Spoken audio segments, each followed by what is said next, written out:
जय माताजी मित्रों, स्वागत छे एक नवा विडियो में। तो आजनी बात छेले सुधी सांभळवा नम्र विनंती।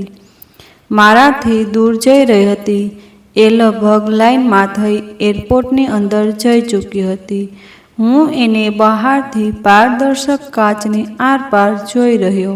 हूँ झड़पथी गाड़ी बहार निकळ्यो अने एरपोर्ट तरफ दौड़्यो। हूँ एने बूम पाड़ी रह्यो हतो, Kanchi miss Kanchi Banerjee, please wait Kanchi. पण कदाच काचनी आरपार अवाज जई शकतो न हतो। मैं काच नजीक जई हाथ हलाववा मांड्या। ए जोई एनुं ध्यान मारी तरफ गयुं अने हूँ सहेज हस्यो। मैं एने इशाराथी बहार आववा कह्युं। ए जरा मूंझाई। एने एरपोर्ट में अंदर नजर फेरवी अने पछी मने जोयुं। कंईक विचार कर्या बाद ए बहार तरफ आववा चालवा मांडी। हूँ एने जोई रह्यो। स्काय ब्लू रंगनी साड़ी ओढ़ी जाणे मारी वार्ता मारी सामे चालीने आवी रही हती। शुं थयुं? केम पाછી बोलावी? एणे बहार आवता पूछ्युं। कांची, मारे तारी साथे वात करवी छे। मैं पण एने तू कही एक वचने बोलावी। हाँ बोल। अहीं नहीं, चाल कार में बेसीए। कार में? अरे मारे कोलकाता जवा फ्लाइट पकड़वानी छे अने तू? अरे चाल तो खरी कही मैं एनो हाथ पकड़ी लई आगळ थयो। मैं जाणे कोई अजाण्या ज हकथी एनो हाथ पकड़ी लीधो हतो। कदाच एने मारुं एवुं करवुं न पण गम्युं होय। कांची, हूँ तारी साथे कोलकाता आववा मागुं छुं, तने ड्रॉप करवा, अने ए पण मारी कार में। कार नजीक पहोंची मैं कह्युं, वोट तू भान में तो छे? आ मुंबई छे अने मारे छे कोलकाता जवानुं छे अने तू कार में जवानी वात करे छे। मने खबर छे हूँ शुं कहूं छुं। एक्चुअली आ पाछळ मारो पण स्वार्थ छे। केवो स्वार्थ? मने तारा में रस छे। वोट आई मीन मने तारी स्टोरी में रस छे। मारी स्टोरी? कई स्टोरी? कांची, दरेकनी पासे एक कहानी होय छे। हूँ तारी कहानी जाणवा मागुं छुं। Don't be emotional, be practical. અહીંથી કોલકાતા કઈ નાની સૂની વાત નથી, એ હું મેનેજ કરી લઈશ। તું બસ એમ કહે તને તારી સ્ટોરી શેર કરવામાં કોઈ વાંધો તો નથી ને? દેખ પ્લીઝ મારો ટાઈમ વેસ્ટ ન કરીશ, લેટ મી ગો પ્લીઝ કહી એ ચાલવા માંડી। કાંચી, પ્લીઝ। હું એક એવી સ્ત્રી વિશે લખવા માગું છું જે પોતાની ફ્લાઇટ છોડી કોઈ અજાણ્યાની મદદ માટે દોડી જઈ શકે છે, જે ગામના લોકો વચ્ચે ઊભી રહી લગ્નના કુંડમાં પાણીની ડોલ ઠાલવવાની હિંમત રાખે છે, જેને નવલકથાઓમાં માત્ર સુંદર નાયિકાઓ જ કેમ હોય છે એવા પ્રશ્ન ઉદ્ભવે છે, અને જે એક અજાણ્યા સામે એક એવું વાક્ય બોલી જાય છે જેમાં એને એક વાર્તા દેખાવા માંડે છે। કાંચી, શું મને એક મોકો પણ નહીં આપે? એ પાછળ વળી અને મને જોઈ રહી। એના ચહેરા પર આશ્ચર્ય મિશ્રિત ગુસ્સો દેખાતો હતો। એ એક એક ડગ માંડતા મારી નજર આવી। તો તને લાગે છે તે મને ઓળખી લીધી એમ? ના કાંચી, હું તને ઓળખવા માગું છું, માટે જ તો તારી વાત સાંભળવા માગું છું। પણ એ બધાનો કોઈ અર્થ નથી। એનાથી શું થશે? ઘણું બધું। મને એક નવા ઉમદા વ્યક્તિત્વનો પરિચય થશે। શું આ ઓછું છે? પણ તું મારી સ્ટોરી કેમ લખવા માગે છે? હું નથી ચાહતી કે કોઈ મને લખે। ઓકે, તો હું નહીં લખું બસ, પણ મને જણાવી તો શકે જ ને। આ બધું બહુ લાંબુ અને કોમ્પ્લિકેટેડ છે। સફર પણ લાંબો જ છે। એ થોડી વાર ચૂપચાપ ઊભી રહી। દેખ, મને કારમાં કોલકાતા જવામાં પણ વાંધો નથી। મને એડવેન્ચર ગમે જ છે। પણ એક વાત કહું, તું બહુ જિદ્દી છે હો। જોજે તને આ સફર માટે પસ્તાવો જ થવાનો છે। મંજૂર છે તો જોઈએ। હવે કહી મેં કારનો દરવાજો ખોલ્યો। એ અંદર ગોઠવાઈ। મેં ગાડી સ્ટાર્ટ કરી અને રસ્તાઓ પર ભગાવવા માંડી.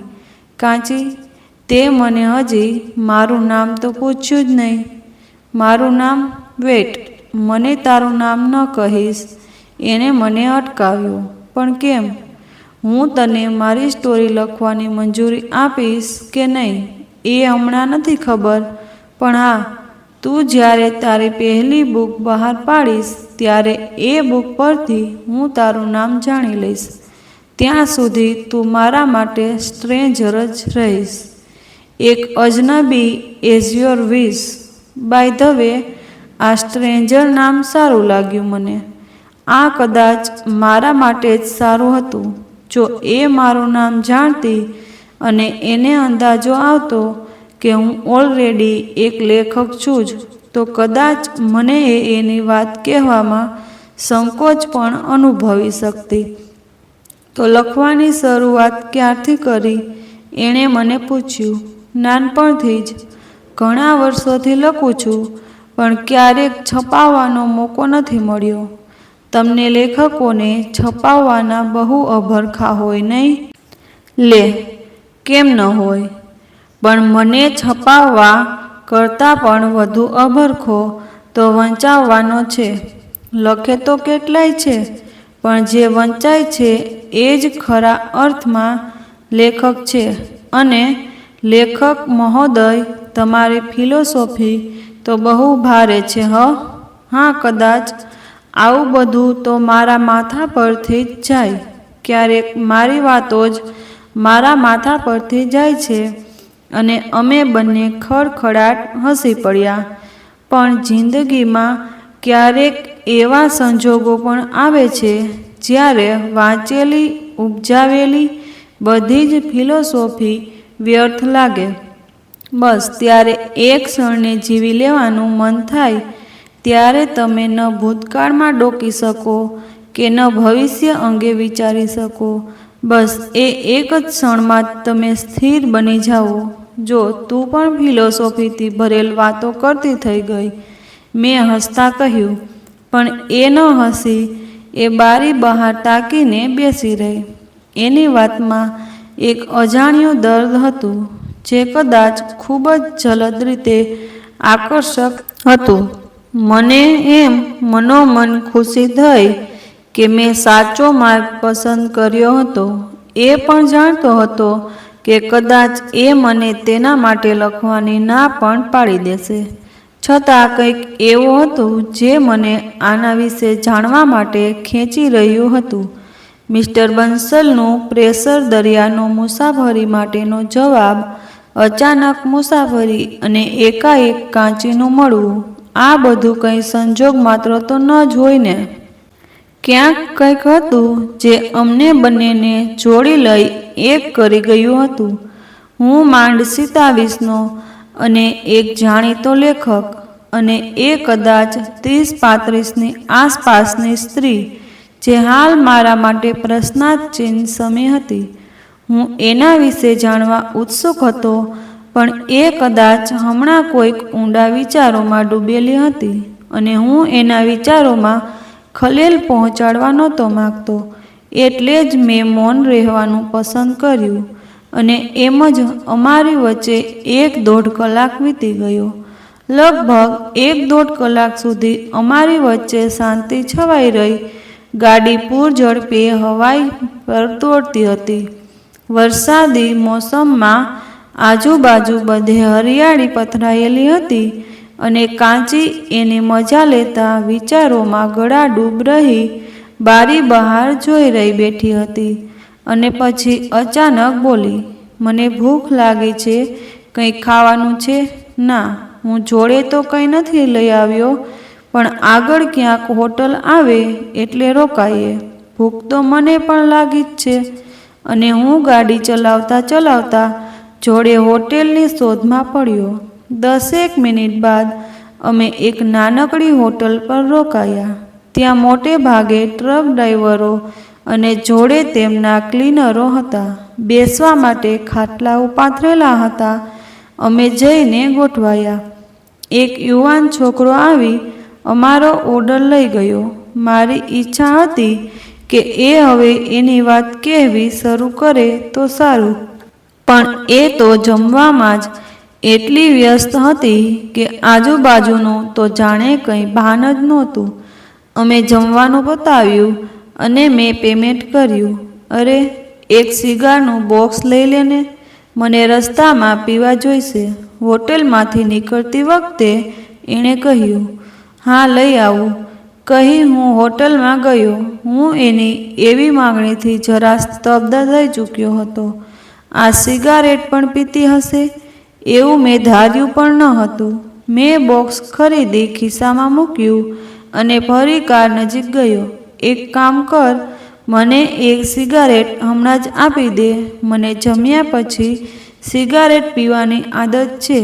મેં એક સિગારેટ કાઢી એને આપી અને એણે હોઠ વચ્ચે દબાવી માચિસ માંગી. મેં ખિસ્સામાં પડેલ લાઇટર કાઢ્યું અને ચાલુ કરી એને સિગારેટ સળગાવી આપી. એ આરામથી કસ ખેંચી રાખી હવામાં ધુમાડાના ગોટા ઉડાવી જતી હતી અને હું એને મોઢું ફાડીને જોઈ રહ્યો હતો.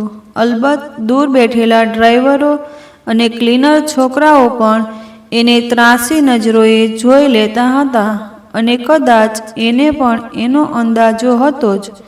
તું સિગાર નથી પીતો? એણે મારા મોઢા પર ધુમાડો છોડતા કહ્યું, જેનાથી મને ખાંસી આવી ગઈ. પીવું છું, પણ ક્યારેક જ.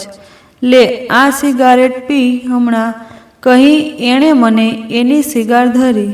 મેં લઈ હોઠ વચ્ચે દબાવી અને એક કસ ખેંચ્યો. મને જાણે એ સિગારેટના ટૂંટા પર એની લિપસ્ટિકનો સ્વાદ આવી ગયો હતો કે પછી એના અધરોનો. મેં ક્યાંક વાંચ્યું હતું કે આવી રીતે સિગારેટ પીવાની પદ્ધતિને પેસિવ કિસિંગ પણ કહેવાતી હોય છે. તો એનો મતલબ મેં અને કાંચીએ હમણાં પેસિવ કિસિંગ કર્યું. એ વિચાર સાથે હું એને જોઈ રહ્યો. આમ શું જોવો છો લેખક સાહેબ? ક્યારે કોઈ છોકરી સાથે સિગારેટ નથી પીધી કે શું? કહી એ હસી પડી.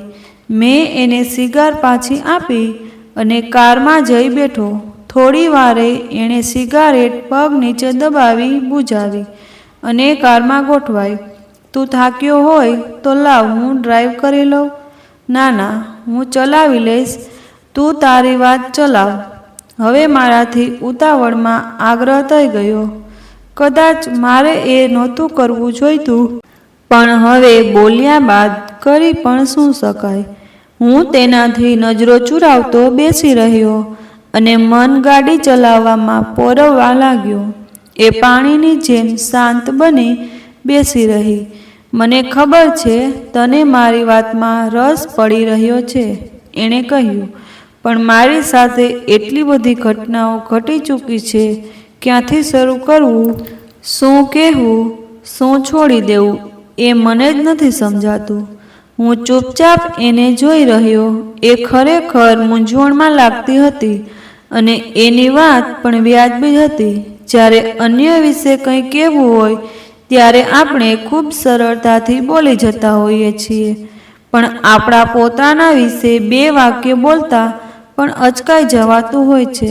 કાંચીએ કહ્યું, એમ શરૂઆતનો છેડો જ ન મળે. શરૂ ક્યાંથી કરું એ હજી પણ નથી જ સમજાતું. પણ જો શરૂ જ નહીં કરું તો પૂરું ક્યારે કરીશ? ક્યાંક ને ક્યાંકથી તો શરૂ કરવું જ પડશે ને. હું હવે ઉત્સુક થઈ ચૂક્યો હતો. ફાઇનલી એ એની વાત કહેવા જઈ રહી હતી. હું મારા માતા પિતાની એકની એક દીકરી છું. અલબત્ત મારા જન્મ બાદ તેમણે બીજા સંતાન માટે પ્રયાસ કર્યા હતા, પણ એમના નસીબમાં ફક્ત હું એક જ લખેલી હતી. મારા જન્મ પહેલાં જ્યારે હું મારા માના પેટમાં હતી ત્યારથી પરિવારના બધા અટકળો લગાવતા કે દુર્ગાને એટલે કે મારી માને છોકરો જ આવશે અને એ માટે વિવિધ મન્નતો ટૂચકાઓ પણ થયા કરતા. પણ બધું અસફળ થયું અને હું આવી. દુર્ગાના પેટે ઘરમાં લક્ષ્મી અવતરી હતી, પણ કોઈને એની કોઈ ખાસ ખુશી ન હતી. માત્ર એક જ વ્યક્તિ ખુશ હતી, એ મારા બાબા. એના ચહેરા પર એક પ્રેમભર્યું સ્મિત આવ્યું અને એ જોઈ હું સહેજ મલક્યો. મારા બાબા એ ખરેખર એક અલગ માટીના બનેલા છે. એમણે ક્યારેય મને એવું નથી લાગવા દીધું કે હું એમની દીકરી છું. તેમણે મને એક દીકરા તરીકે જ ઉછેરી છે. બેશક એક બાપ દીકરી વચ્ચે એક અલગ જ નાતો હોય છે, પણ મારા બાબા મારા માટે એથી પણ વિશેષ છે. અને તેમણે મને આપેલું નામ કાંચી. આ નામમાં કંઈક એવું છે જે મને ખૂબ જ ગમે છે. આજે પણ મને કોઈ બીજું નામ પસંદ કરવાનું કહે તો પણ હું કાંચી જ પસંદ કરું, કહી એ હસવા માંડી. મારા જન્મ બાદ થોડા જ વર્ષોમાં માનું દેહાંત થઈ ગયું અને મારા બાબાના માથે એક મા વિનાની દીકરી ઉછેરવાની જવાબદારી આવી. બાબા રેલવેમાં કર્મચારી હતા, માટે નોકરી માટે અવારનવાર બદલીઓ થતી રહેતી. આજે કોલકાતા, તો ક્યારેક દિલ્હી, તો ક્યારેક પટના. બાબાની નોકરીના કારણે મને ફાયદો પણ થયો છે અને નુકસાન પણ.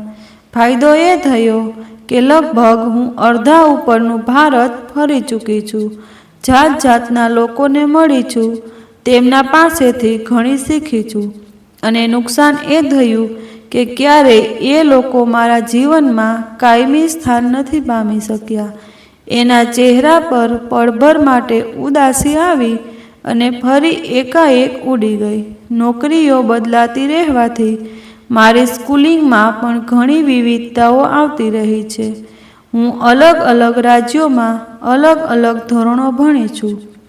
હા, ક્યારેક પરીક્ષાઓ દરમિયાન તકલીફ પણ પડતી જ રહી છે. અને સૌથી મોટી વાત, મેં ક્યારેય બાળપણ જોયું જ નથી. માના ગયા બાદ જાણે હું રાતોરાત જવાનીમાં પ્રવેશી ચૂકી હતી. હું હવે ધીરે ધીરે રસોઈનું કામ શીખતી.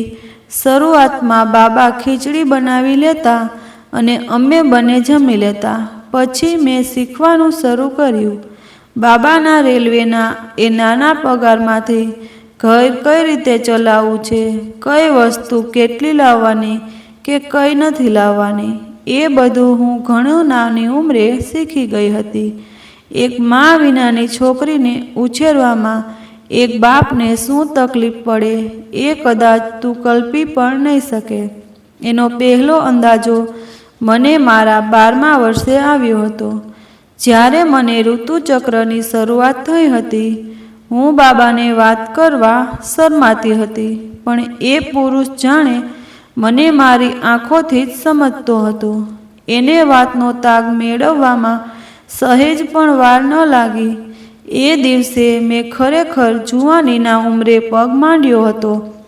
બાબાએ બધી શરમ સંકોચ નેવે મૂકી દઈ એક મા પોતાની પુત્રીને સમજાવે તેમજ એ જૈવિક શારીરિક ક્રિયા વિશે સમજાવ્યું હતું. એ ઉપરાંત મને મારા બીજા શારીરિક ફેરફાર વિશે સમજાવ્યું. હવે મારે કઈ બાબતે સજાગ રહેવું એ જણાવ્યું. શું કરવું, શું ન કરવું, લગભગ બધું જ. અને છેલ્લે એક વાત બોલ્યા, કાંચી, હવે તું મોટી થઈ રહી છે. અને ત્યારે હું એમને કહેવા માંગતી હતી, બાબા, તમારી કાંચી તો ક્યારનીએ મોટી થઈ ગઈ હતી. એ વાક્ય સાથે કાંચીની આંખ ભીંજાઈ આવી. કાંચી જે રીતે એના બાબા વિશે વાત કરી રહી હતી એ પરથી એનો એના પિતા પ્રત્યેનો લગાવ સાફ જોઈ શકાતો હતો. પણ ખબર નહીં કેમ પણ કાંચી અચાનક ચૂપ થઈ ગઈ હતી. મેં પણ એને પૂછવાનો પ્રયાસ ન કર્યો અને થોડીવાર રહી એને જાતે જ આગળ વધાવ્યું. અને પછી મારા જીવનમાં એક નવો વળાંક આવ્યો, ઈશાન, મારો પહેલો પ્રેમ. એનું એ નામ સાંભળી હું એની તરફ જોઈ સહેજ મલકાયો અને મને અંદાજો આવ્યો કે આ વાર્તા કદાચ એક લવ સ્ટોરીનો આકાર લઈ રહી છે. ઈશાન શર્મા. હું જ્યારે હાઈસ્કૂલમાં પ્રવેશી ત્યારે મારી અને એની પહેલી મુલાકાત થઈ હતી પટનામાં. એ મારાથી 2 વર્ષ મોટો હતો. હું 8મા ધોરણમાં હતી અને એ 10મામાં. હું એ સ્કૂલમાં નવી હતી અને એ સ્કૂલમાં પ્રાઇમરી પતાવીને હાઈસ્કૂલમાં નવા પ્રવેશેલા વિદ્યાર્થીઓ માટે એમના સિનિયર દ્વારા એક નાનકડી વેલકમ પાર્ટીનું આયોજન કરવાની પ્રથા હતી. એ પાર્ટીમાં જ હું અને ઈશાન મળ્યા હતા. અમારી પહેલી મુલાકાત પણ ખૂબ જ યાદગાર હતી. હું પાર્ટીમાં સાવ અજાણી હતી. માંડ 2-5 છોકરીઓ મને ઓળખતી હશે અને હું પણ સંકોચથી એમની પાછળ ફર્યા કરતી હતી. મને યાદ છે મેં વ્હાઇટ ફ્રોક પહેર્યું હતું જે કદાચ થોડું ઓલ્ડ ફેશન લાગી રહ્યું હતું, પણ મારા શ્યામ રંગને તદ્દન ફિટ બેસે તેમ હતું. અને ત્યારે અમારા એક શિક્ષકે ઈશાનની બેચ સાથે અમારો પરિચય કરાવ્યો હતો. ઈશાન તેની ઉંમરના બધા કરતાં સહેજ મોટો લાગતો હતો. મજબૂત બાંધો અને ચહેરા પર સહેજ દાઢી ઉગવાની શરૂ થઈ હતી. એ વારંવાર મારી પર નજરો જમાવી રહ્યો હતો અને મને પણ એ ગમી રહ્યું હતું. કદાચ એ ઉંમર જ એવી હોય છે જ્યારે ખુદને અરીસામાં જોઈ રહેવું ગમે. કોઈ તમને જોઈ રહે તો ગમે, પણ એ મારાથી ગોરો હતો અને બસ એ એક જ કારણ મને તેનાથી નજરો ચુરાવવા માટે પૂરતું હતું. હું જ્યારે નાની હતી ત્યારે મને મારા શ્યામ રંગ પર ખૂબ શરમ આવતી અને આજે એવું વિચારતા એવા વિચારો પર હસવું પણ આવે છે, કહી એ હસી પડી. પછી મેં પૂછ્યું. પછી ઈશાને મારી નજીક આવી મને સાથે ડાન્સ કરવા માટે પૂછ્યું, પણ મેં કોઈ જવાબ ન આપ્યો એટલે થોડી વાર ચૂપ થઈ ગયો. પછી દોડીને મારા માટે કોલ્ડ ડ્રિંક લઈ આવ્યો, પણ મને આપતા જતા ઉતાવળમાં એ મારા ફ્રોક પર પડ્યું. હું મારા ભીના ફ્રોકને જોઈ રહી. મારી આંખમાં આંસુ આવી ગયા અને એકાએક એ આંસુમાં ગુસ્સો ભળી ગયો અને મેં ઈશાનને જોરથી તમાચો મારી દીધો. ખરેખર મારાથી પૂછી લેવાયું. હા, અને ત્યારે એની શકલ જોવા જેવી હતી. લગભગ પાર્ટીમાં આવેલા બધા અમને બંનેને જોઈ રહ્યા હતા, પણ હું તરત જ ત્યાંથી ભાગીને ઘરે આવી ગઈ. મેં બાબાને એ વિશે કંઈ ન કહ્યું. બીજા દિવસે સ્કૂલના ટાઈમ પર ઈશાન સ્કૂલના ગેટ પર હાથમાં સોરીનું કાર્ડ લઈને ઊભો હતો અને મને આવતી જોઈ રીતસરનો મારી માફી માગવા માંડ્યો. સોરી, મારાથી ભૂલ થઈ ગઈ. ઉતાવળમાં ડ્રિંક આપવા ગયો અને sorry. It's okay and I am sorry too for that slap. Thanks. I am Ishaan, Ishaan Sharma. And what's your good name? Kanchi, Kanchi Banerjee. Friends, કહી એણે હાથ લંબાવી મિત્રતાનો પ્રસ્તાવ મૂક્યો અને મેં સ્મિત કરી હાથ મિલાવી એનો મિત્રતાનો પ્રસ્તાવ સ્વીકારી લીધો. ત્યારબાદ રોજ અમારી મુલાકાત સ્કૂલમાં થતી. ક્યારેક એ મને મારા વિષયોમાં મદદ પણ કરતો. એનું અંગ્રેજી ખરેખર ખૂબ જ પ્રભાવી હતું. એ ગમે ત્યારે ગમે તે વિષય પર અંગ્રેજીમાં બેધડકપણે બોલી શકતો. પાછળથી મેં બાબાને પણ એની મુલાકાત કરાવી હતી. પછી તો એ મારા ઘરે પણ આવતો અને અમે જોડે સ્કૂલ અને ભવિષ્ય અંગે વાતો કરતા રહેતા. સમય વીતતો ચાલ્યો ગયો અને મૈત્રી વધુ ગહન થતી ગઈ. કદાચ એથી વિશેષ હું ધીરે ધીરે એના પ્રત્યે આકર્ષાઈ રહી હતી અને કદાચ એ પણ મારા પ્રત્યે આકર્ષાઈ રહ્યો હતો. જ્યારે હું 10મામાં આવી ત્યારે એણે મને પ્રપોઝ કર્યું હતું. એ ઉંમરે શું કરવું અને શું ન કરવું એનો અમને કંઈ ખ્યાલ ન હતો. મેં ત્યારે એને કોઈ જવાબ નહોતો આપ્યો અને એણે કહ્યું હતું કે એ મારા જવાબની રાહ જોશે. મારી હા અથવા ના બંને એને મંજૂર રહેશે. પણ એ દિવસ પછી અમારા બે વચ્ચે ઘણું બધું બદલાઈ ચૂક્યું હતું, કારણ કે હું જાણતી હતી એ મને ચાહે છે અને મારા જવાબની રાહમાં છે. અને જ્યારે આપણે એવું કંઈક જાણતા હોઈએ ત્યારે પોતાની સાહજિકતાઓ ગુમાવી દેતા હોઈએ છીએ. એ સમયે મારી 10માની ફાઇનલ પરીક્ષા નજીક આવી રહી હતી અને હું એની તૈયારીઓમાં લાગેલી હતી. અમારે મળવાનું ઓછું થઈ ગયું હતું. એક મુલાકાતમાં મેં એને કહ્યું હતું કે 10માના રિઝલ્ટના દિવસે હું એને એનો જવાબ આપીશ. સમય વીતતો ગયો, પરીક્ષા આવી અને ગઈ. હવે હું માત્ર સારા પરિણામની રાહમાં હતી અને ઈશાન મારા જવાબની રાહમાં. અને આખરે એ દિવસ પણ આવ્યો. એ સમયમાં પરિણામો સ્કૂલમાંથી જાહેર થતાં હું સ્કૂલ પર મારું પરિણામ લેવા પહોંચી. હું સારા ટકા સાથે ઉત્તીર્ણ થઈ હતી. મેં ઈશાનને ત્યાં ધાર્યો હતો, પણ એ હજી સુધી આવ્યો હતો નહીં. હું લગભગ 1.5 કલાક સુધી સ્કૂલ બહાર ઊભી રહી. ઘરે બાબા મારા પરિણામને લઈને આવવાની રાહ જોતા હતા અને આ ઈશાન કોણ જાણે ક્યાં ગુમ થઈ ગયો હતો. હું એના પર ગુસ્સો કરતી ઘરે આવી ગઈ. પરિણામ સારું આવ્યા છતાં મારો મૂડ સારો ન હતો. એ બાબાએ જોઈને પૂછ્યું, શું થયું કાંચુ? બાબા, ઈશાન જુઓ ને, આજે મારું પરિણામ આવ્યું છે અને એ અમને મળવા પણ નથી આવ્યો. અરે, કંઈક કામમાં હશે. એક કામ કર, તું જ એની પાસે થઈ આવ અને મારી સાયકલ લઈ જા. જલ્દી પહોંચીશ. હા, હું જઈને જ એની ખબર લઈ આવું. કહેતા હું ઘરેથી સાયકલ લઈને નીકળી પડી. આખા રસ્તે મને ઈશાનના જ વિચારો આવતા રહ્યા. આજની મુલાકાત કેવી હશે? એ મારા જવાબ પર કેવો પ્રતિભાવ આપશે? અને આવા બીજાય કેટલાય વિચારો સાથે હું ઈશાનના ઘરે પહોંચી. પણ ત્યાં લોકોનું મોટું ટોળું જમા થયેલું હતું. એ જોઈ હું જરા ગભરાઈ ગઈ અને ભીડને ચીરતી અંદર પહોંચી. અને ત્યાં જઈને મેં જે જોયું એ હું આજ સુધી નથી ભૂલી શકી. મારી સામે લોહીમાં લથબથ લાશ પડી હતી, ઈશાનની લાશ. એનું અંતિમ વાક્ય સાંભળતા જ હું ચોંકી ઉઠ્યો. પણ એ સ્વસ્થ લાગી રહી હતી અને મારા માટે તો એનું એ સમયે સ્વસ્થ દેખાવું પણ એક આશ્ચર્યથી ઉતરતું ન હતું. એ જોઈ હું ત્યાં જ ઢગલો થઈને બેસી ગયો.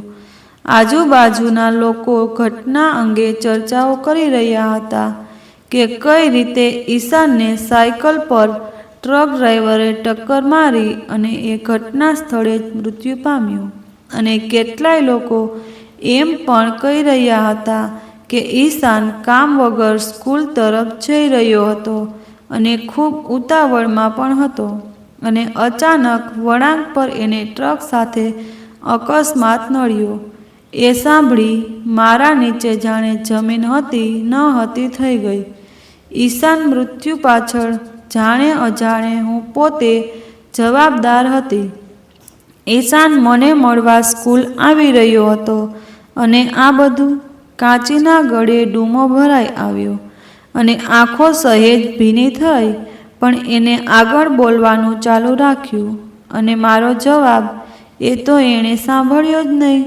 હું એની નજીક સરકી અને એનો હાથ પોતાના હાથમાં લઈને બેસી ગઈ અને જાણે એને પોતાનો જવાબ કહી રહ્યું હોય એમ, હા ઈશાન, હા કહી ચોધાર આંસુએ રડવા માંડી. આજુબાજુ ભેગા થયેલા લોકો માટે એ દ્રશ્ય એક કુતૂહલથી ઉતરતું ન હતું. ત્યાં માત્ર ઈશાનના પરિવારવાળા જ મને ઓળખતા હતા, પણ એમના માટે પણ મારી એ હા એક પ્રશ્નાર્થ જ હતો. એ દિવસે હું ચૂપચાપ ઘરે આવી અને સૂઈ ગઈ. બાબાને છેક બીજા દિવસે ઈશાનની મોતના સમાચાર મળ્યા અને બીજા દિવસે મેં તેમને આખી વાત કરી અને મને હળવા થવા માટે એક ખભો મળ્યો. કાંચીની વાતમાં જ્યારે ઈશાનનો ઉલ્લેખ આવ્યો ત્યારે મને લાગતું હતું કે આ કહાની કાંચી ઈશાનની પ્રેમ કથા બનશે. પણ ઈશાનની મોતના સમાચાર સાંભળી હું જ હચમચી ગયો હતો. પણ કાંચીની તો હાલત કલ્પવી જ દૂર હતી. એટલી નાની ઉંમરે એવો વજ્રાઘાત હું ચૂપ બની બેસી રહ્યો. કાંચી પણ આગળ ન બોલી કે ન રડી. બહાર સૂરજ ડૂબી ચૂક્યો હતો અને રાતનું અંધારું ચારેય તરફ ફેલાઈ ચૂક્યું હતું. હાઈવે પર પીળી લાઇટો ચમકી રહી હતી અને રોડની બંને તરફ દેખાતી વનરાઈ હમણાં કાળા અંધારામાં ભયાનક લાગી રહી હતી. કેમ શાંત થઈ ગયો? એણે અચાનક પૂછ્યું. હે? હા, કંઈ નહીં, બસ એમ જ. તારે એટલું પણ ગંભીર થવાની જરૂર નથી. આ બધું મને વર્ષો પૂર્વે વીતી ચૂક્યું છે, પણ વર્ષો વીતવા છતાં અમુક ઘાવની પીડા નથી ઓસરતી. હું બોલી ગયો, જે મારે કદાચ નહોતું બોલવું જોઈતું. કાંચી સ્વસ્થ થવા પ્રયાસ કરી રહી હતી અને હું એને વધુ હતાશ કરી રહ્યો હતો. મારી પાસે એવા બીજા કેટલાય ઘાવ છે, કહી એ હસી. જે વાતે મને અસ્વસ્થ કરી મૂક્યો હતો, એ જ વાત માટે એ એટલી જ સ્વસ્થતા દર્શાવી શકતી હતી. કદાચ એ દરેક પરિસ્થિતિમાં સ્વસ્થ રહી જાણતી હતી. કાંચી, હવે હું ડ્રાઈવ કરીને થાકી ગયો છું. લાવ તો હું ચલાવું. ના, મારો મતલબ, હવે આપણે કોઈ હોટલમાં રોકાઈ જઈએ તો સારું. રાતની મુસાફરી કરવા કરતાં રાત રોકાઈ જવું સારું. હા, એ તો છે જ. આગળ કોઈ હોટલ આવે તો ત્યાં જ રોકાઈ જઈશું. અને અમે બંને હાઈવેની બંને તરફ હોટલની શોધમાં પડ્યા. થોડી વારે એક સારી હોટલ જોઈ અમે ત્યાં ગાડી પાર્ક કરી. એ હોટલ દેખાવમાં તો ઠીકઠાક જ લાગતી હતી. જમવા સાથે રહેવાની પણ વ્યવસ્થા હતી. હું રિસેપ્શન પર જઈ રૂમ ઇન્ક્વાયરીમાં લાગ્યો. રિસેપ્શન પર એક સુંદર છોકરી બેઠી હતી, જે તેના ચહેરા પર એક બનાવટી સ્મિત ચિપકાવીને બેઠી હતી. એક રાત માટે એક રૂમનો ચાર્જ કેટલો થશે? મેં પૂછ્યું. ઓન્લી 1000, સર, એણે કહ્યું. એટલામાં પાછળથી કાંચી મારી પાસે આવીને ઊભી રહી. હું પેલી છોકરીને 2 રૂમ વાટે કહેવા જતો હતો અને ત્યાં જ કાંચી બોલી, રૂમ મિસ્ટર એન્ડ મિસિસ બેનર્જીના નામ પર લેવાનો છે.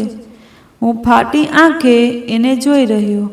એમાં આશ્ચર્ય સાથે એક પ્રશ્નાર્થ પણ હતો કે એક રૂમ શા માટે? અમે બંનેને જોઈ પેલી છોકરી જરા લૂંચું હસી અને પછી રજિસ્ટરમાં કંઈક એન્ટ્રી પાડી. અમારી સામે ચાવી ધરી. એન્ડ યસ, અમે ડિનર રૂમમાં લેવાનું પસંદ કરીશું. તો તમારે એટલી રૂમ સર્વિસ પૂરી પાડવી પડશે હો, પ્લીઝ, કાંચીએ ઉમેર્યું. Sure ma'am, and have a good night. પેલી ફરી હસી. એનું હાસ્ય મને ખૂંચી રહ્યું હતું. એ કદાચ મને અને કાંચીને કપલ માનતી હતી, અને માને પણ કેમ નહીં. કાંચીએ નામ પણ તો એવું જ લખાવ્યું હતું. રૂમમાં પહોંચતા જ હું પલંગ પર ફેલાઈને પડ્યો અને કાંચીએ પૂછ્યું, આ એક રૂમ લેવાનું સમજાયું નહીં? અરે, તું મને કોલકાતા સુધી મૂકવા આવે છે એ શું ઓછું છે? અને હજી કેટલા ખોટા ખર્ચા કરાવવા? અને એક રૂમમાં વાંધો પણ શું છે? ખરેખર કોઈ વાંધો નથી. ના, મને તો કોઈ જ વાંધો નથી, કારણ કે તું તો નીચે જ સૂવાનો છે, એણે આંખ મારતા કહ્યું. હે? કોણે કહ્યું હું નીચે સૂઈશ એમ? તો શું હું તને મારી જોડે પલંગ પર સૂવા દઈશ? કહી એ હસવા માંડી. પણ હું જ કેમ? હું એને જોઈ રહ્યો. પણ આખરે મારે હાર તો માનવી જ પડી. ઓકે, ચાલ હવે જમવાનું ઓર્ડર કરી દઈએ. મને ભૂખ લાગે છે. હા, એ તું કરી દે, હું શાવર લઈને આવું છું. કહી એ બાથરૂમમાં ચાલી ગઈ અને ફરી થોડી વારે બહાર આવી અને બોલી, પણ મારી પાસે તો કપડાં જ નથી, હું શું પહેરીશ? એની નાદાની પર હું હસી પડ્યો. હસીશ નહીં, પણ હું મારું હસવું રોકી જ નહોતો શકતો. એ મને હસતો રહેવા દઈ હકથી મારા બેગને ખોલીને ફંફોડવા લાગી અને એક ચડ્ડો અને ટી-શર્ટ કાઢીને બોલી, પરફેક્ટ, આ મારા કામનું છે. અરે, પણ એ તો મારે રાત્રે પહેરવા જોઈશે. તું કંઈક બીજું પહેરી લેજે, કહી એ બાથરૂમમાં ભરાઈ ગઈ. હું એની નાદાની જોઈ વિચારમાં સરી ગયો. કોઈ આટલું સાહજિક પણ કઈ રીતે હોઈ શકે? મેં જમવાનો ઓર્ડર આપ્યો અને પલંગમાં પહોળો થયો. થોડી વારે કાંચી એના ભીના વાળ સૂકવતા બહાર આવી. મારી ટી શર્ટ અને થોડી ચુસ્ત થઈ રહી હતી અને થોડી ટૂંકી પણ. ટી શર્ટ નીચેથી એની ગોળ નાભી બહાર ડોકી રહી હતી અને ચડ્ડો લગભગ એના ભરાવદાર ગોરા સાથળને સુસ્ત થઈને ચોંટેલો હતો. એના વાળ પાણીની બૂંદ નીતરી રહ્યા હતા અને આખા રૂમમાં એક અલગ જ પ્રકારની સુગંધ પ્રસરી ચૂકી હતી. હું આંખો ફાડીને એને જોઈ રહ્યો હતો. એ જોઈ એ બોલી, આમ શું જુઓ છો લેખક સાહેબ? કંઈ નહીં, જોઉં છું કે એક જોકર નાઈને બહાર નીકળ્યા બાદ આવું જ લાગતું હશે, કહી હું હસી પડ્યો. હું જૂઠું બોલ્યો. અસલમાં હું એની સુંદરતા નીરખી રહ્યો હતો. એ જરા શ્યામ હતી પણ જલદ રીતે આકર્ષક લાગતી હતી. ઉડાવો ઉડાવો, મજાક ઉડાવો, વાંધો નહીં, કઈ એ પણ હસવા લાગી.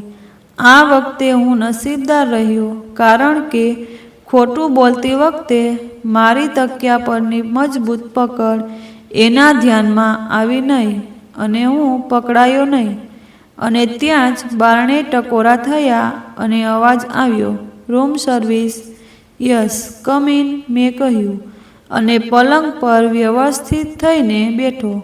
જમવાનું મૂકી વેઇટર ચાલ્યો ગયો અને કાંચી જમવા માટે ગોઠવાય. હું પણ હાથ પગ ધોઈ આવી એની જોડે બેઠો.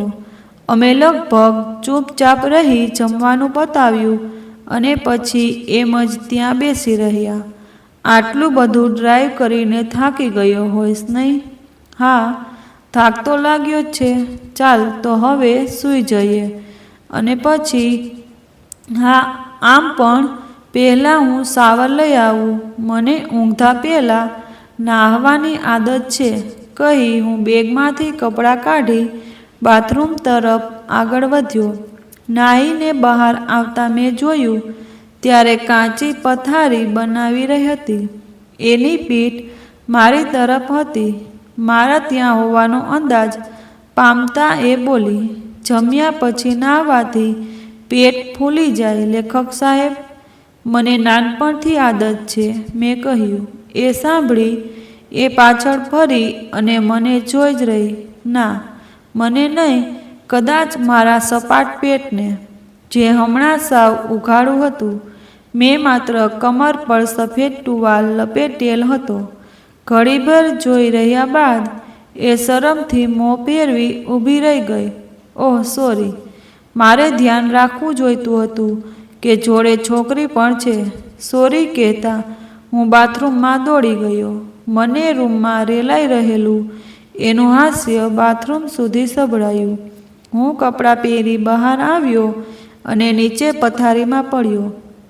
આજે તો જલના સુધીની સફર થઈ ગઈ. હવે લગભગ કાલનો દિવસ જશે અને કાલની રાત, પણ બીજા દિવસે કોલકાતા આવી જશે. કાંચીની મંજિલ.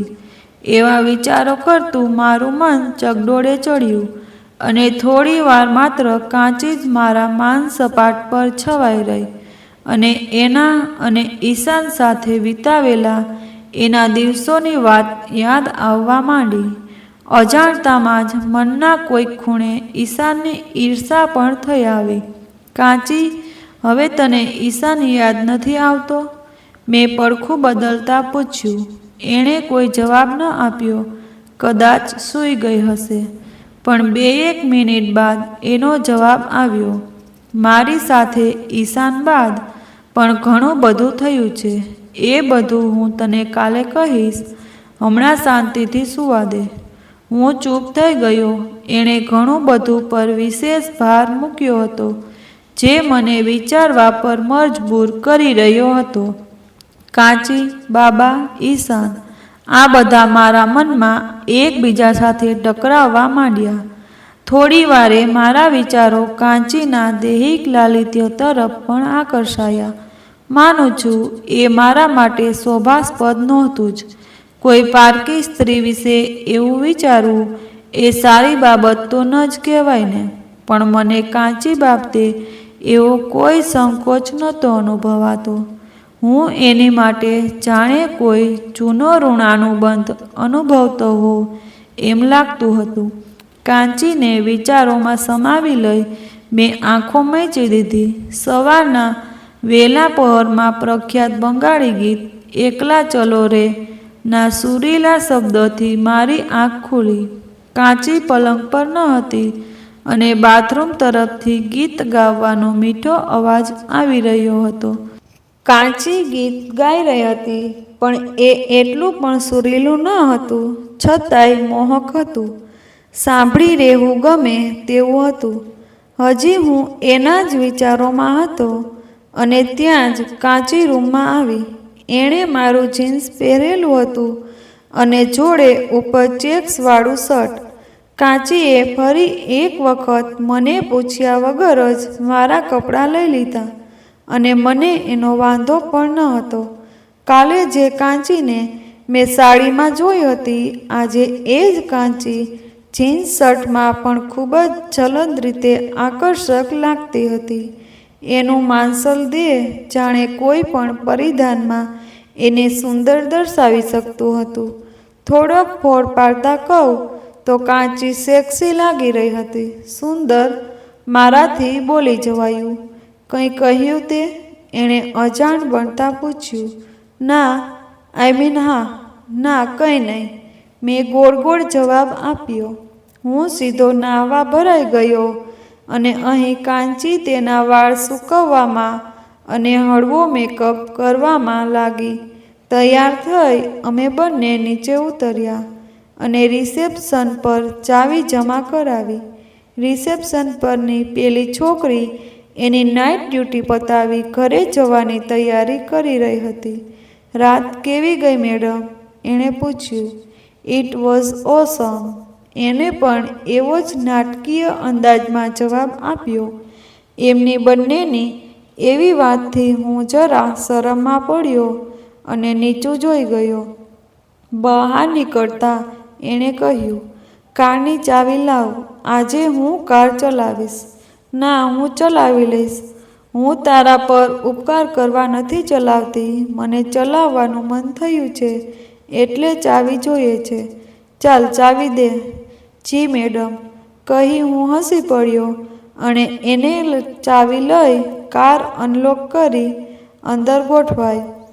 એ સારી એવી રીતે કાર ચલાવી રહી હતી, કદાચ મારાથી પણ સારી. કાંચી, જરા ધીરે ચલાવ, મેં એને ટોકતા કહ્યું. કેમ, રફતારથી બીક લાગે છે? એણે મજાક કરતા કહ્યું. હા તો જનાબ, ડરવાનું બંધ કરો. ક્યારેક આ જિંદગી એવી રફતાર પકડશે ને કે એક ધારી દોડાવી રાખી એકાએક પટકી મારશે. કાંચી, તારી ફિલોસોફી બંધ કર. આ ફિલોસોફી નથી જનાબ, આ તો અનુભવ બોલે છે. અને શું મતલબ? એ કહું તને પછી. હમણાં મને કારની મજા લેવા દે જરા, કહી એણે એક્સિલેટર પર વધુ જોર આપ્યું અને સ્પીડ વધારી. હું બારી બહાર જોઈ રહ્યો. ઝડપના કારણે પળભરમાં બહાર દેખાતા ઝાડ આંખો સામેથી પસાર થઈ દૂર થઈ જતા. એમ જ જેમ કાંચી રફતારની વાત કરી રહી હતી. કાંચી, પછી શું થયું? મેં અચાનક એને પૂછ્યું. શું? શેનું શું થયું? એને રોડ પર નજારો રાખી મને પૂછ્યું. તારું? એ પછી તારું શું થયું? મારો મતલબ કે ઈશાનના ગયા બાદ આગળ શું થયું? હવે એને અંદાજો આવ્યો કે હું એને ગઈકાલની વાતના સંદર્ભે પ્રશ્ન કરી રહ્યો હતો. એ સહેજ નિરાશતાની મારી તરફ જોઈ રહી. હા, કહું છું. થોડીક વાર કંઈક વિચાર કર્યા બાદ એને ચહેરા પર સહેજ ગંભીર ભાવ લાવી બોલવાનું શરૂ કર્યું. ઈશાનના ગયા બાદ પણ મેં જીવવાનું ન છોડ્યું, કારણ કે કોઈ એક વ્યક્તિના જવાથી હું મારી આખી જિંદગીમાં નીરસતા લાવી દઉં એમાંની હું છું જ નહીં. હા, ઈશાનના ગયા બાદ એક ખાલીપો જરૂર આવ્યો હતો, પણ એ થવા પાછળ પણ કંઈક કારણ હશે એમ માની હું આગળ વધી. ત્યારબાદ બાબાની નોકરી બદલાઈ ગઈ અને અમે પટના છોડ્યું. હવે ફરી એક નવું શહેર અને ફરી એક નવી શરૂઆત. એ સમય દરમિયાન મને મારા સૌથી પ્રિય મિત્રો મળ્યા, પુસ્તકો. લગભગ હું એમાં ઓતપ્રોત જ થઈ ગઈ હતી. મરાઠી, હિન્દી, ગુજરાતી, અંગ્રેજી દરેક ભાષા હું વાંચતી. પુસ્તકોને વાંચી લઈ એમાંથી મને મૂંઝવતા પ્રશ્નો શોધવા મથતી. અને એના કારણે આજે હું તારી સાથે અહીં છું અને તને મારી વાત કહી રહી છું. એની પાછળ પણ ક્યાંક ને ક્યાંક પુસ્તકો જ જવાબદાર છે. હજી હું તને મારી વાત લખવાનો મોકો આપીશ કે નહીં ખબર નથી. આખી વાત જાણ્યા પછી તું લખીશ પણ કેમ એ પણ ખબર નથી. પણ કદાચ ક્યાંક પોતાના સવાલોના જવાબ શોધવા મથતી કોઈક કાંચીને મારી વાતમાં એનો જવાબ મળે તો બસ મારું જીવવું સફળ થાય. તો તું હા પાડે તો હું ચોક્કસ લખીશ જ. એટલે જ તો હું અહીં છું, મેં ટાપસી પુરાવતા કહ્યું. હોલ્ડ ઓન મિસ્ટર રાઇટર, આખી વાત જાણ્યા બાદ તું તારો વિચાર બદલી પણ લે એ પછી જોયું જશે. હમણાં તું આગળ ચલાવ. પછી શું થયું? હું વાંચવામાં વધુને વધુ સમય વિતાવવા લાગી અને એમ જ લગભગ 2 વર્ષ વીતી ગયા. હું હવે કોલેજના પહેલા વર્ષમાં પ્રવેશવાની હતી. બાબા મને કંઈક સારી લાઈનમાં ભણાવવા માગતા હતા, પણ હું BA વિથ ઇંગ્લિશ કરી સિમ્પલ ગ્રેજ્યુએટ થવા માગતી હતી. બેશક મારી મહત્વાકાંક્ષાઓ ઓછી તો નહોતી જ, પણ મને અંગ્રેજી સાથે એક અજાણ્યો લગાવ મહેસૂસ થતો હતો, કારણ કે ઈશાનને અંગ્રેજી ખૂબ જ ગમતું હતું. હું ઈશાનને તો પાછળ છોડી જ ચૂકી હતી, પણ ઈશાન મને છોડતો ન હતો. હું BA સાથે ગ્રેજ્યુએટ થઈ ત્યારબાદ બાબાની ઈચ્છા હતી કે હું કોઈક સામાન્ય ઓફિસમાં કોઈક સામાન્ય ક્લાર્કની નોકરી કરું, અને તેમણે તો મને એકાદ વર્ષ બાદ પરણાવવા સુધીના પ્લાન બનાવી રાખ્યા હતા. પણ હું ક્યારેય કોઈનું ધાર્યું નથી કર્યું. જે મને ગમ્યું એ જ કર્યું છે.